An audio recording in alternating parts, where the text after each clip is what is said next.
Hi, today we are on the topic of sum of roots and product of roots.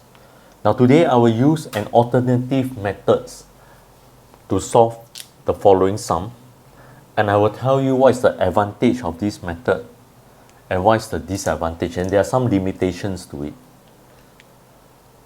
Now let's start off with this question. Now x squared minus 5x plus 7 equals to 0 has roots alpha, beta. Find the equations whose roots are, they are given 4 different conditions. Now let us start off with condition 1. Now let me copy down the given equation first. So you have x squared minus 5x plus 7 equals to 0. Now I will show you how to approach this sum using the conventional method.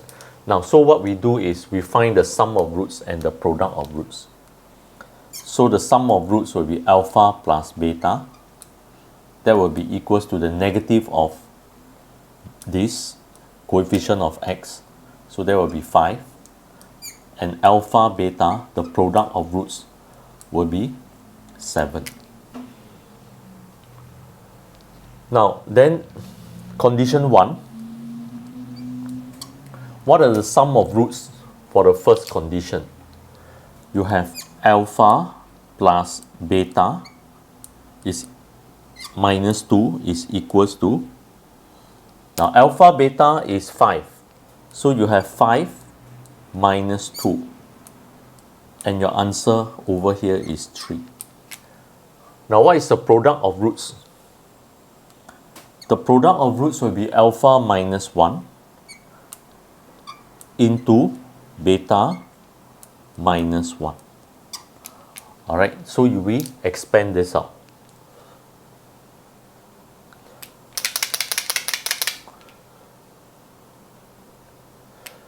Now, so we expand it, what will we get? We will get alpha beta plus 1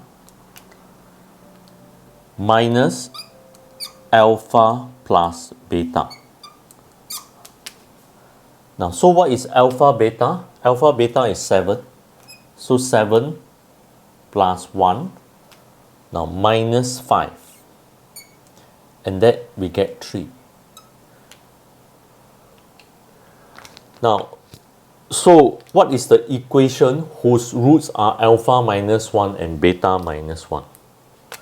Alright, so the equation will be x squared minus the sum of roots. Now this is the sum of roots. So it will be minus 3x. The product of roots will be this. So plus 3. And that equals to 0. So this is our answer to part 1. Now this is method 1. Let's look at another method of doing this sum. Now let me call this alternative method. Alright, this method, let me just call it alternative method.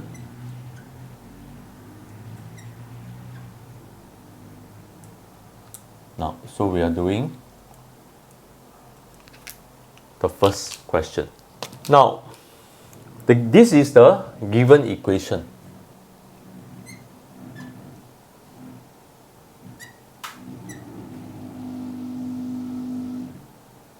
Now, let's say this is equals to fx. Now, let's say x is being replaced by x plus 1.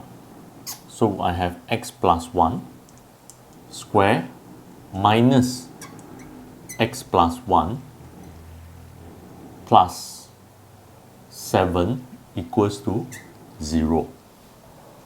Now, we have in fact, this will be the solution already. Alright, but if we want to simplify, you can expand it and simplify. Now, I will explain to you why this is the answer. Now, let us simplify it first. So you expand it, you have x squared plus 1 plus 2x minus 5x minus 5 plus 7 equals to 0. Now, so you have x squared minus 3x plus 3 equals to 0. There you goes. We have the same answer. Now, let me explain to you why. Now, if this is equals to 0, if x is being replaced by x plus 1, that means what is the value of x plus 1 over here?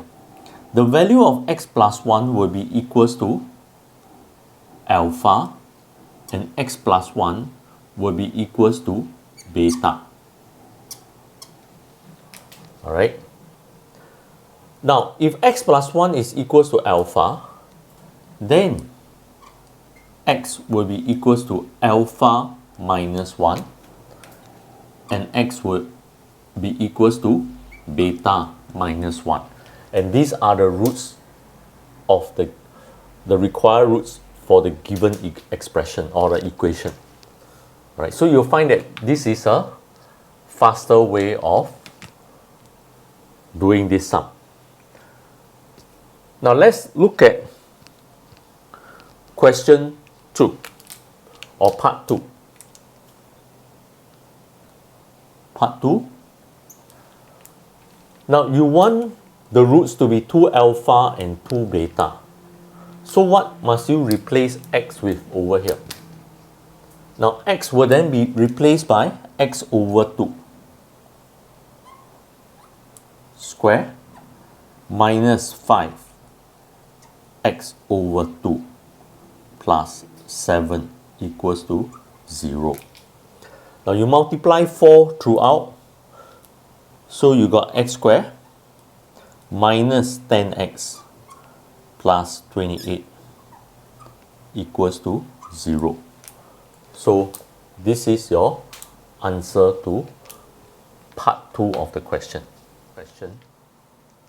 Now let me copy down the equation first.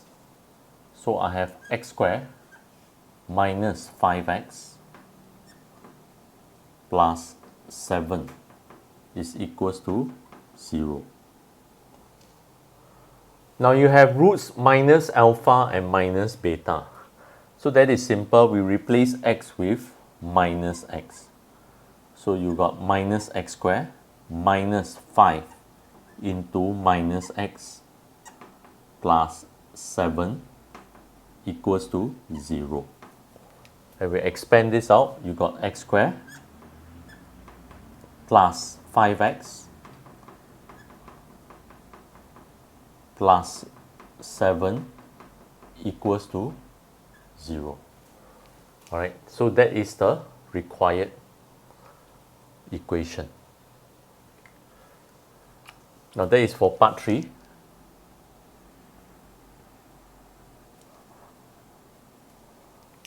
Now let's move on to part 4 of the question. Now in part 4 you have roots plus minus alpha and plus minus beta. Now if it has roots plus minus alpha and plus minus beta, we can rewrite the equation in this form. X minus alpha into x minus beta into x plus alpha into x plus beta equals to 0. Now what is this part of the equation?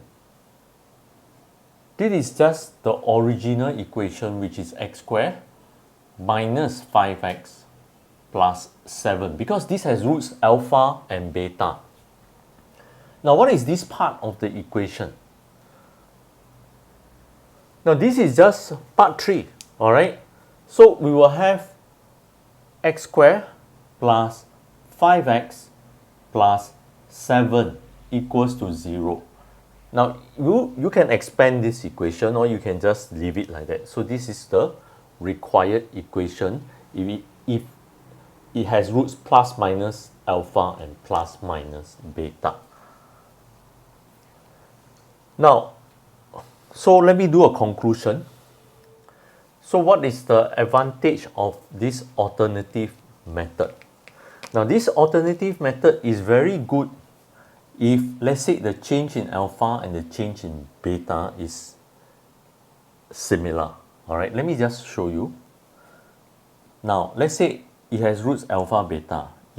This method is good for, like, if they have roots 2 alpha 2 beta, or alpha minus 1 beta minus 1, 1 over alpha 1 over beta, alpha squared beta squared.